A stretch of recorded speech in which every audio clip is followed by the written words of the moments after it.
So today, we're looking at something quite profound, actually. It's a story pieced together from excerpts you shared about two families up in the north of England, late 19th, early 20th century. And it's a heartbreaking story, really. Our aim, I think, is to look at the very personal tragedies these people face, but also see them in the wider context of that time. Right. We're focusing on two main figures, Richard Moss and Thurza Cook.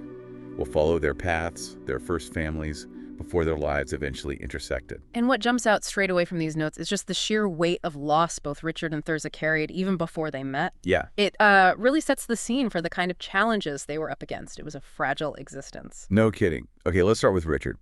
He married Mary Hannah Hurst back in May 1894. But their early married life seems just marked by one tragedy after another. Their first child, Annie, born March 1895, died just a few months later, in July, only a few months old. So incredibly sad, and sadly, not an isolated event for them. Not at all. It was just the start. Now, obviously, infant mortality was high then. We'll get into that.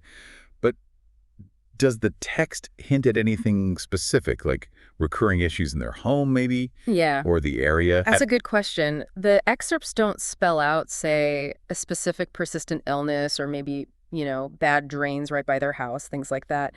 But having several children die so young, one after the other. It makes you wonder. It does. It suggests maybe a vulnerability to infections or perhaps some underlying health issue affecting the infants, or just terrible luck combined with the generally poor conditions. We just don't know for sure from this text. Oh, so after Annie, the text mentions Ada.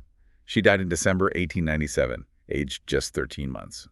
Only a little over a year old. Then Hilda died in August 1898 at 6 months. And Emma died the very same month, August 1898, only 4 months old. Wait, both in the same month? Yes. Imagine that. 2 infant daughters dying within weeks, maybe even days of each other. That's almost unimaginable grief. August 1898. And it didn't stop there. Wilfred died in June 1901, aged 5 months. So that's 5 infant deaths. Just terrible. Unbearable, really. Then finally some joy. Perhaps another daughter, Sarah Ann, was born in December 1902. Okay. But the joy was so short-lived. Mary, his wife, died just a week later from complications related to the birth. Oh no, after everything they'd already been through, childbirth itself was just so dangerous then. Hugely dangerous. And losing the mother so soon after birth, well, it highlights just how precarious everything was, didn't it? Especially with medical knowledge being what it was. And the text points out very poignantly that Mary was buried alongside her children. It really drives home that vulnerability, especially for the newborn, Sarah Ann, left without her mother. Yeah, the risks just skyrocketed for an infant in that situation. Yeah. No mother's milk, risk of infection. Exactly. Without the kind of postnatal care and support we expect now, losing a mother was often catastrophic for the baby, too. Which brings us neatly to that wider context, childbirth and infant mortality back then. The sources you sent paint a really stark picture. Medical understanding, even for doctors, let alone midwives, was just so much more limited. Oh, vastly different. Think about it. No antibiotics. That alone is huge. A simple infection during birth? Or maybe from contaminated milk? Could be fatal for mother or baby or both. And proper widespread maternity care, like we think of it, it just didn't exist. For births were almost always at home. Right. Overwhelmingly, yes. Hospitals were, well, not common for childbirth, maybe for the very wealthy or if things went terribly, terribly wrong. But for ordinary working people, especially before the NHS came along much later, hospital birth wasn't really an option. So who was there? The text mentions female relatives, neighbors. Yeah, and local midwives, often called handy women. Handy women, right.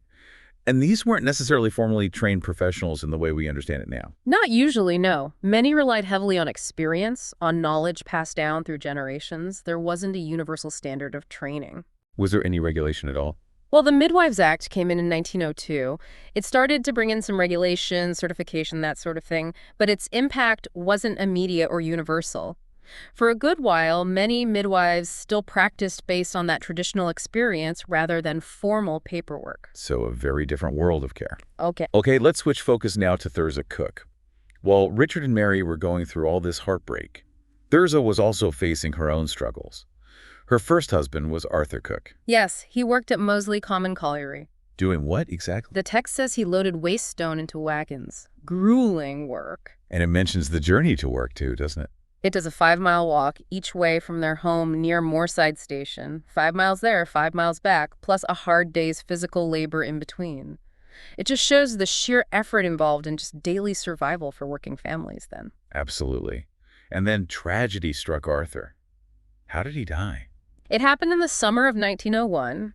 He was found near a full wagon of stone when he had apparently just moved. He had multiple injuries, really severe ones, including a broken back. Could he say what happened? Apparently not. He was conscious when found, but couldn't explain it.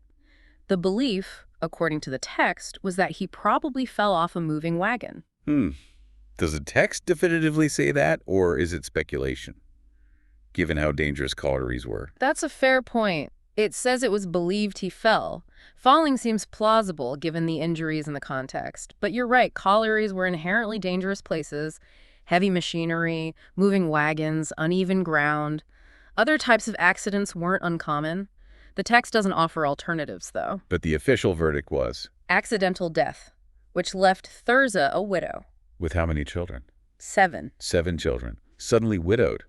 That must have thrown the family into dire straits immediately. Absolutely precarious. The text really emphasizes this. It highlights how much they relied on that husband's wage, that support. And the children had to step up, didn't they? They did. Her oldest son, Alfred, who was only 15, was already working as a pony driver in a colliery. 15, working down a mine. And her daughter, Olive, just 12 years old, worked in a cotton mill as a bobbin carrier. Bobbin carrier.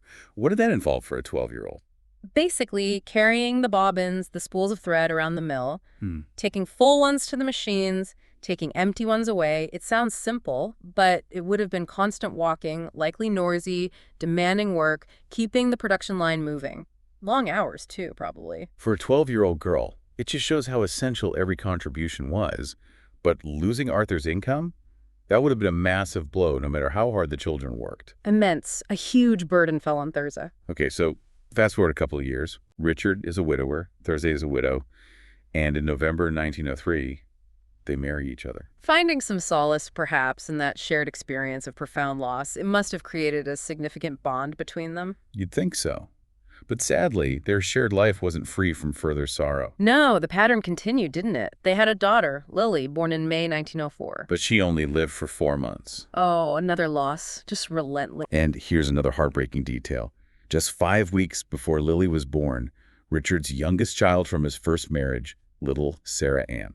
The one whose birth led to Mary's death. That's the one. She died too. She was only 2 years old. So Richard lost his surviving daughter from his first marriage, and then the first child from his second marriage, all within a matter of months. Exactly. 2 young children lost in such quick succession again. It's just devastating, a constant reminder of how prevalent infant and child mortality was. And the text mentions where they were buried. Yes, both Lily and Sarah Ann were buried alongside Mary, Richard's first wife. Wow. So that grave holds Mary and, 7 children now? Annie, Ada, Hilda, Emma, Wilfred, Sarah Ann, and Lily. That seems right. An unimaginable amount of grief contained in one place. It really underscores the weight Richard, and now Thurza too, were carrying. This really paints that grim picture of infant mortality in the north of England at the time, doesn't it? The sources are clear the rates were alarmingly high.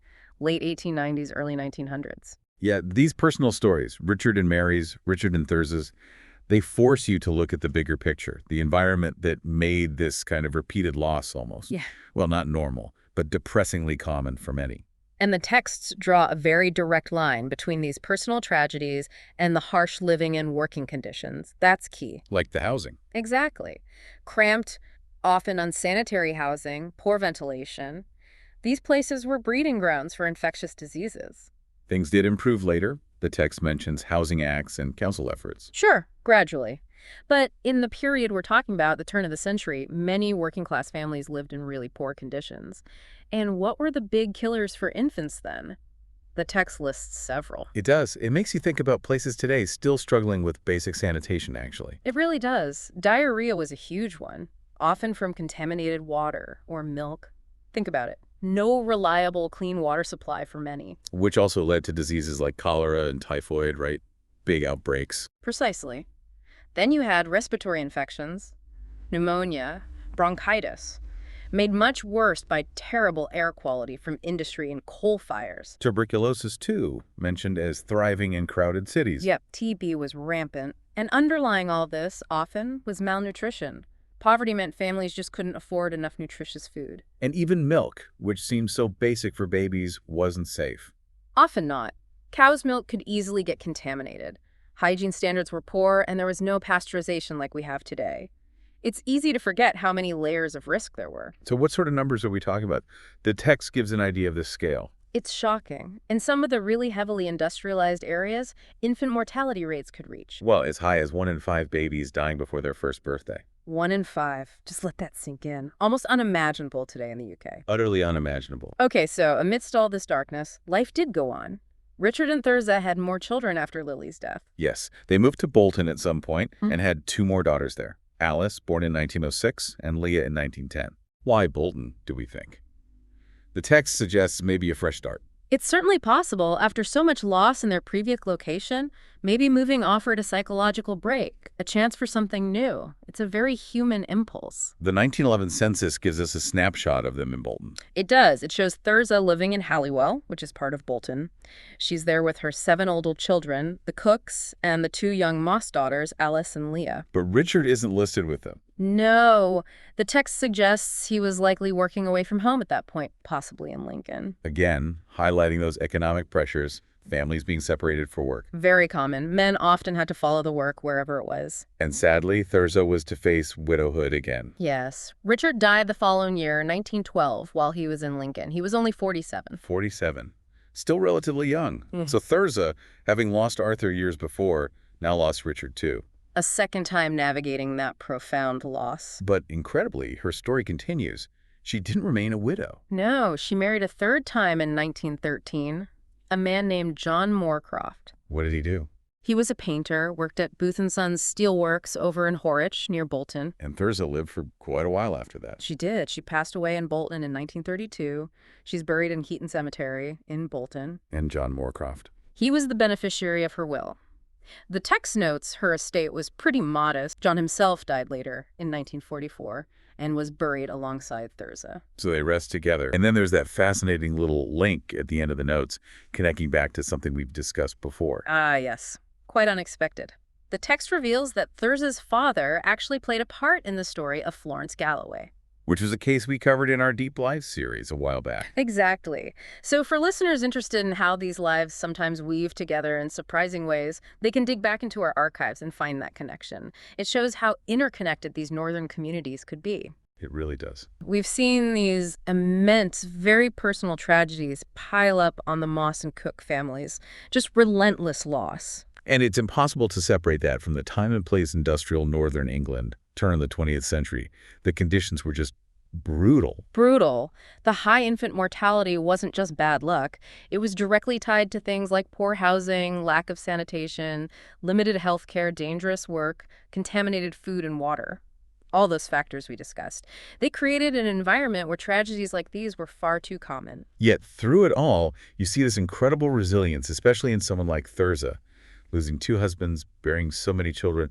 Yet she rebuilt her life, married again, lived into her later years. Her strength is quite something. So maybe the final thought for you listening is this.